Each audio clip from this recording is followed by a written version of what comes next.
Hi friends, అందరికీ నమస్కారం. మీరు చూస్తున్నారు గనే ఇంటర్నెట్. రాజు యువ వికాసం అనే స్కీమ్ అనేది మీరు ఎప్పుడెప్పుడు అని చూస్తున్న వాళ్ళు ఈ రోజు అనేది రిలీజ్ కావడం అయితే జరిగింది. దీనికి ఎస్సీ, ఎస్టీ, బీసీ కార్పొరేషన్ తరఫున ఎవరైనా అప్లై చేసుకోవచ్చు. మైనార్టీ వాళ్ళు కూడా అప్లై చేసుకోవచ్చు.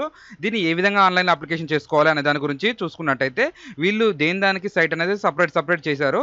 ఇలా ఎస్సీ వాళ్ళు ఎస్సీ, ఎస్టీ వాళ్ళు ఎస్సీ, బీసీ వాళ్ళు బీసీ, నెక్స్ట్ మైనార్టీ వాళ్ళు, క్రిస్టియన్స్ వాళ్ళు ఎవరైనా అప్లై చేసుకోవచ్చు అనే దాని విధంగా అయితే వీళ్ళు డిజైన్ చేయడం జరిగింది. ఇది ఒక బీసీ వాళ్ళది అనేది నేను చూపించడం జరుగుతుంది. ఇప్పుడు ఏ విధంగా అప్లై చేసుకోవాలనేసి కూడా ఇప్పుడు చూసుకుందాం. మీరు గూగుల్కి అనేసి వెళ్ళేసిన తర్వాత TSOBMMS అనేది సైట్ టైప్ చేయండి గూగుల్లో ఓపెన్ చేసిన తర్వాత ఫస్ట్ ఇంటర్ఫేస్ అనేది ఈ విధంగా రావడం జరుగుతుంది. ఫస్ట్ ఆప్షన్ అనేది సెలెక్ట్ చేసుకోండి. మీరు ఫస్ట్ ఆప్షన్ సెలెక్ట్ చేసుకున్న తర్వాత ఈ విధంగా అనేది రావడం జరుగుతుంది. రాజు యువ వికాస్ స్కీమ్ అనేసి ఉంటుంది, లేదా మెయిన్ సైట్ అని ఉంటుంది. మనకి రాజు యువ వికాస్ స్కీమ్కి మనం అప్లై చేయదలుచుకుంటున్నాం కాబట్టి ఇది అనేది క్లిక్ చేసుకోండి. క్లిక్ చేసుకున్న తర్వాత మళ్ళీ ఈ విధంగా అనేది ఇంటర్ఫేస్ రావడం జరుగుతుంది. ఇక్కడ క్లిక్ హార్ అని ఉంటుంది, అది అనేది క్లిక్ చేసుకోండి. క్లిక్ చేసుకున్న తర్వాత ఈ విధంగా అనేది ఇంటర్ఫేస్ రావడం జరుగుతుంది. మనం ఇందులో ఎవరు ఏ కేటగిరీకి సంబంధించింది ఆ కేటగిరీ అనేది ఉండడం జరుగుతుంది. మీరు ఏ కేటగిరీ అనేది చూసుకున్న తర్వాత దాని అనేది సెలెక్ట్ చేసుకోండి.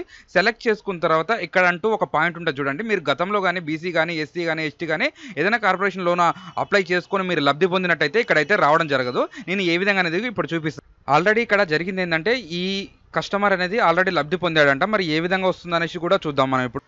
ఆల్రెడీ మీరు ఈ స్కీమ్లో అనేది లబ్ధి పొందినట్టయితే ఇక్కడ రాదండి. చూడండి, ఆల్రెడీ టైప్ చేసిన తర్వాత ఆధార్ నెంబర్ టైప్ చేసిన తర్వాత food security card Aadhaar number is already exited with benefited ID అనేసి కూడా వచ్చింది చూడండి. ఇతను అనేది ఇంతకుముందు బీసీ కార్పొరేషన్ లోన్ తీసుకున్నాడు కాబట్టి రాలేదు. నేను వేరే కస్టమర్ అనేది కూడా అప్లై చేసి చూపిస్తాను. ఇక్కడ వేరే కస్టమర్ అంటూ ఎంటర్ చేసిన ఇక్కడ బెనిఫిట్ వచ్చేసి ఇండివిజువల్ పెట్టుకోండి. దాని తర్వాత ఇక్కడ బ్యాంక్ లింకింగ్ స్కీమ్ అని ఉంటుంది.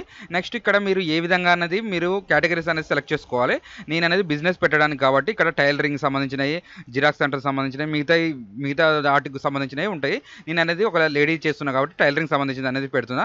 ఇక్కడ మనకి మినిమం 2 లక్షల నుంచి 4 లక్షల వరకు లోన్ అనేది తీసుకోవచ్చు అనేసి కూడా ఇక్కడ చూపిస్తుంది. గో అని క్లిక్ చేసుకోండి.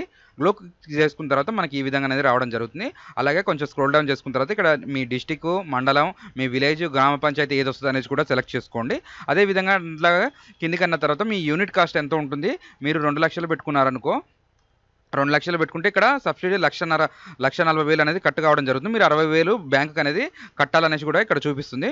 మీకు వచ్చేదేమో 2 లక్షలు వస్తుంది. 2 లక్షల మీకు సబ్సిడీ అనేది 1,40,000 కట్ అయిపోతుంది.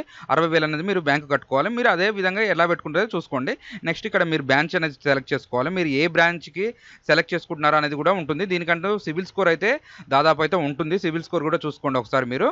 అలాగే ఇట్లా స్క్రోల్ డౌన్ చేసుకున్న తర్వాత మీరు హ్యాండిక్యాప్డ్ అయితే హ్యాండిక్యాప్డ్, మేల్ ఫీమేల్, నెక్స్ట్ మీ క్యాస్ట్ అనేది సెలెక్ట్ చేసుకున్న తర్వాత ఇక్కడ క్యాస్ట్ సర్టిఫికేట్ నెంబర్ కూడా అడుగుతున్నా చూసుకోండి.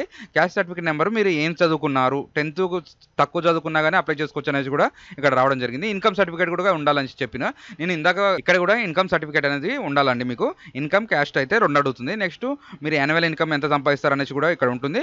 నెక్స్ట్ మొబైల్ నెంబర్ అనేది చేసుకోవాలి. మీరు ఏం పని చేస్తారు అనేది కూడా పెట్టుకోవాలి. నెక్స్ట్ ఇక్కడ మీకు ఇది అనేది అంత ఇంపార్టెంట్ ఏం కాదు. నెక్స్ట్ ఇక్కడ వచ్చేసి మీ door number, Aadhaar number, full address enter చేసిన తర్వాత మీకు బెనిఫిటరీ ఫోటో అయితే అడుగుతుంది. ఫోటో అనేసి పాస్ ఫోటో ఒకటి.